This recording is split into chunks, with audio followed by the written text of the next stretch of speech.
മദ്യനയം ഉൾപ്പെടെ എല്ലാ കാര്യങ്ങളും മന്ത്രിസഭയിൽ ചർച്ച ചെയ്ത ശേഷമേ നടപ്പിലാക്കൂ എന്ന് ആഭ്യന്തര വകുപ്പ് മന്ത്രി രമേശ് ചെന്നിത്തല. വീര്യം കുറഞ്ഞ മദ്യം പ്രതിപക്ഷത്തിരുന്നപ്പോൾ എതിർത്തിരുന്നു. അന്ന് അഴിമതി ഉന്നയിച്ചു. ഇന്ന് അഴിമതിയില്ലെന്ന് ബോധ്യപ്പെട്ടതുകൊണ്ടാകും മുന്നോട്ടു പോകുന്നത്. ബജറ്റിലുള്ളത് രൂപരേഖ മാത്രം. എല്ലാ കാര്യങ്ങളും ചർച്ച ചെയ്തേ നടപ്പിലാക്കൂ എന്നും രമേശ് ചെന്നിത്തല പറയുന്നു. അതേസമയം വീര്യം കുറഞ്ഞ മദ്യത്തിന്റെ നികുതി ഘടനയുമായി ബന്ധപ്പെട്ട ചോദ്യങ്ങളിൽ നിന്നും ഒഴിഞ്ഞു മാറുകയാണ് മന്ത്രി സണ്ണി ജോസഫ്. അത് കഴിച്ചു നോക്കിയിട്ടില്ലെന്നായിരുന്നു പ്രതികരണം. കണ്ണൂരിൽ മാധ്യമപ്രവർത്തകരുടെ ചോദ്യത്തിനോടായിരുന്നു മന്ത്രിയുടെ പരിഹാസം. ആദ്യം പ്രതികരണത്തിലേക്ക്. അതിപ്പോ എന്നോട് ചോദിച്ചാൽ ഞാനത് എനിക്ക് ഈ വകുപ്പുമായിട്ട് അറിയാൻ അതിന്റെ മദ്യനയം വരാൻ പോകുന്നേ ഉള്ളൂ. ധനകാര്യ വകുപ്പ് മന്ത്രിക്ക് പ്രഖ്യാപിക്കാനുള്ള അധികാരമുണ്ട്.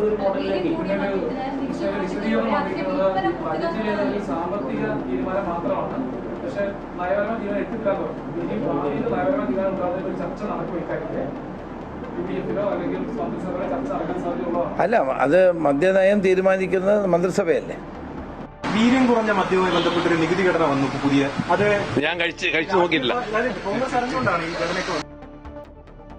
അതേസമയം തീരുമാനം പിൻവലിക്കണമെന്നാവശ്യപ്പെട്ട VM സുധീരൻ കത്ത് നൽകിയിട്ടുണ്ട് മുഖ്യമന്ത്രിക്ക്. UDFന്റെ ഉദ്ദേശ ലക്ഷ്യങ്ങൾക്ക് വിപരീതമാണ് നയമെന്നും ഈ കത്തിൽ പറയുന്നുണ്ട്. കൂടുതൽ വിവരങ്ങൾ, വിശദാംശങ്ങൾ എബി ജോൺ തോമസ് നൽകും തിരുവനന്തപുരത്തു നിന്നും.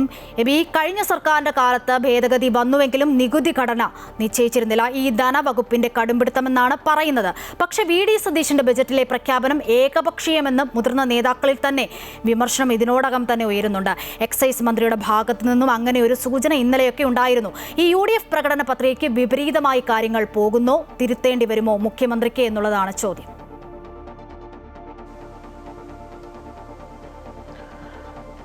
അശ്വതി, ശക്തമായിട്ടുള്ള പ്രതിഷേധങ്ങൾ, വിമർശനങ്ങളൊക്കെ തന്നെയും ബജറ്റ് നിർദ്ദേശത്തിനെതിരെ ഉയരുന്നു എന്നതാണ് എടുത്തു പറയേണ്ട പ്രധാനപ്പെട്ട കാര്യം.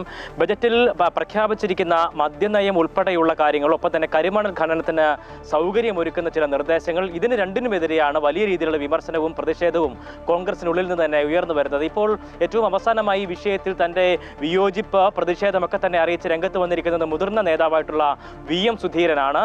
അതിൽ അദ്ദേഹം ചൂണ്ടിക്കാണിച്ചിരിക്കുന്നത് വീര്യം കുറഞ്ഞ മദ്യത്തിന് നികുതി ഇളവ് രേഖപ്പെടുത്തിക്കൊണ്ട് തന്നെയുള്ള, അല്ലെങ്കിൽ അതിനുള്ള പ്രഖ്യാപനം, ആ നിലയ്ക്കുള്ള ഒരു ഇടപെടൽ UDFന്റെ ഭാഗത്തു നിന്നുണ്ടാകുന്നത് UDFന്റെ നയത്തിന് കൃത്യമായും വിരോധമായിട്ടുള്ള, അല്ലെങ്കിൽ നിരക്കുന്ന ഒരു വിഷയമല്ല. അതിൽ നിന്നും പിന്മാറേണ്ടതുണ്ട് എന്നുള്ളതാണ് പ്രധാനമായും അദ്ദേഹം ചൂണ്ടിക്കാണിക്കുന്നത്. മദ്യ വ്യാപനത്തിനും കരിമണൽ ഖനനത്തിനും വഴിയൊരുക്കുന്ന ബജറ്റ് നിർദ്ദേശം പിൻവലിക്കണമെന്നുള്ളതാണ് അദ്ദേഹം അതിന് കത്തിന് തലക്കെട്ടായി തന്നെ നൽകിയിരിക്കുന്നത്. ബജറ്റിൽ തന്നെ ആ നിലയ്ക്കുള്ള പ്രഖ്യാപനങ്ങൾ ഉണ്ടാകുമ്പോൾ സ്വാഭാവികമായും UDF മദ്യത്തിന്റെ വ്യാപനം കുറയ്ക്കും, ഒപ്പം തന്നെ മയക്കുമരുന്നിന്റെ ഉപയോഗം കുറയ്ക്കും തുടങ്ങിയിട്ടുള്ള കാര്യങ്ങളൊക്കെ തന്നെയുമാണ് മാനിഫെസ്റ്റോയിൽ ഉൾപ്പെടെ പറഞ്ഞിരുന്നത്. ആ മാനിഫെസ്റ്റോയ്ക്ക് നിരക്കാത്ത കാര്യമാണ് ഇപ്പോൾ ബജറ്റിൽ പ്രഖ്യാപിച്ചിരിക്കുന്നത് എന്നുള്ളതാണ് VM സുധീരൻ ചൂണ്ടിക്കാണിച്ചിരിക്കുന്നത്.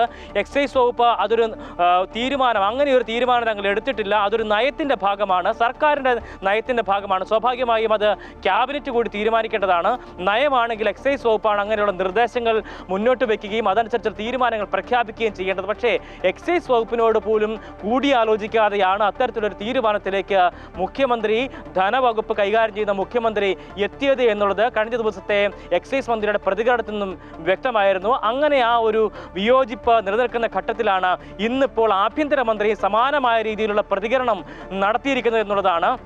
വീര്യം കുറഞ്ഞ മദ്യം എന്താണ് എന്തായാലും മദ്യനയത്തിലെ അഭിപ്രായ ഭിന്നത UDFൽ കോൺഗ്രസിൽ തുടരുന്നു എന്നുള്ളതാണ് മനസ്സിലാക്കാൻ കഴിയുന്നത്. അത് കഴിഞ്ഞ ദിവസങ്ങളിൽ ആ എക്സൈസ് മന്ത്രിയുടെ ഭാഗത്തു നിന്നും അടക്കം ആ അഭിപ്രായ ഭിന്നതകളൊക്കെ ഉയർന്നു വന്നിരുന്നു. വിവരങ്ങളാണ് എബി ജോൺ തോമസ് തിരുവനന്തപുരത്തു നിന്നും നൽകിയത്.